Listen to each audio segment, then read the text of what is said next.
Right then, you lot, I have some random stuff from my fridge and I've got some stuff from Sainsbury's. The random stuff from my fridge is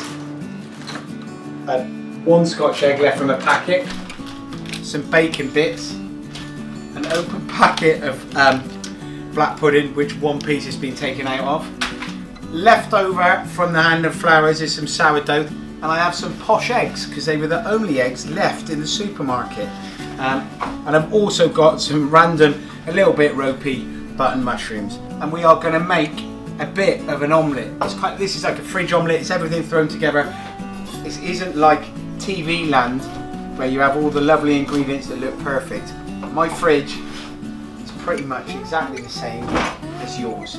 Now, the bread, going to cut it into chunks, veg oil in a pan, quite a bit, okay, because we're trying to get some flavour here, and that flavour is going to come from the bits of bacon, okay, so the bacon bits go into the pan.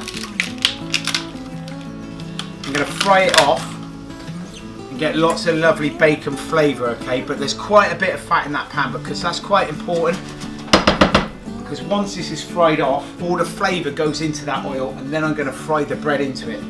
I've never ever put a Scotch egg in an omelette before, but it could be quite random to see how it works. Chopped up into chunks. Sausagey, eggy flavour. Got a red chilli. What I'm looking for is a bit of a contrast. So everything we're doing is kind of salty, rich, porky, bacony kind of flavours, but I do want a little bit of punch of something coming through, so it cuts through all the richness that might be going on. Here I've got a jar of tomatoes. Again, they're going to be little nuggets of flavour that come through the omelette. Got some capers. I've got an open jar of capers. I'm going to use that as well because they've got acidity with them. And you can see, hopefully, the bacon's beginning to get a little bit crispy. You know that smell, like burger van smell? That's the flavour that you're looking for. All that bacon fat is going to be absorbed by the bread as you fry it and cook it. Mushrooms. Just going to quarter them. Take the stalks off. But this is a perfect excuse for using up all of those things that are in your fridge. The smell of that bacon is delicious.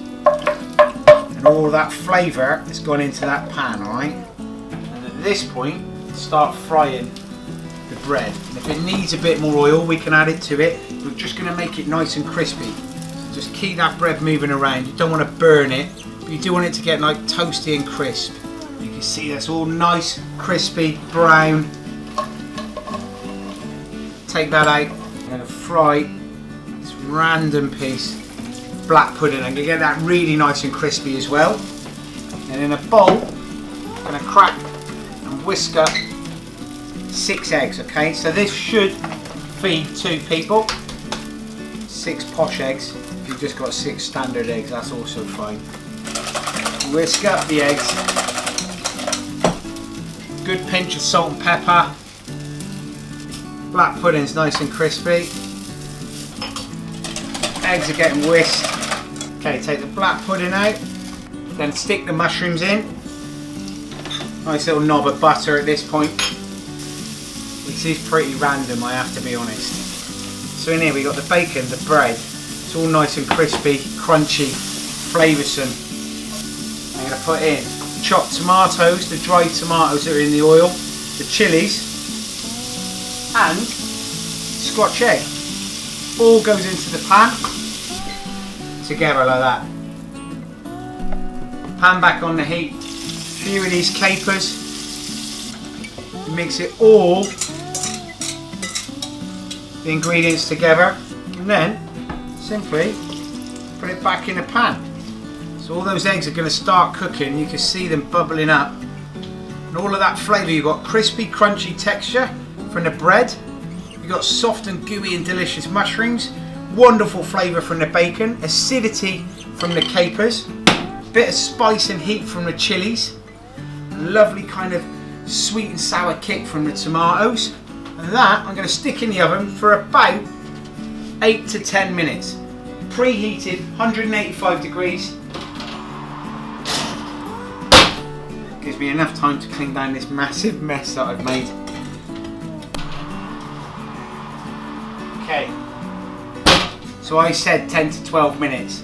And I've even written it down on the recipe here, 10 to 12 minutes. However, this is the first time I've made this and it's not 10 to 12 minutes. This was about 18. As you can see, we're making this up as we go along. And I'm just going to leave it here to settle for about 5 to 6 minutes before we get to eat it. And do you know what? That crispy bit of bread on the top looks lovely and it's all fluffed up and delicious. Listen, this isn't a perfect omelette. This isn't something that Michel Roux would be proud of.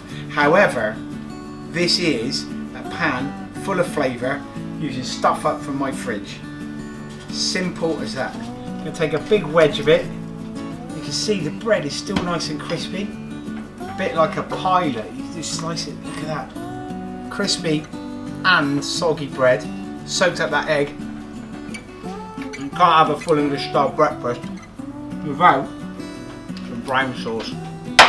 You know what? There's a blag with some bread that's old and stale and left over. Bits and bobs from the fridge. I'll do some more of these if you like them.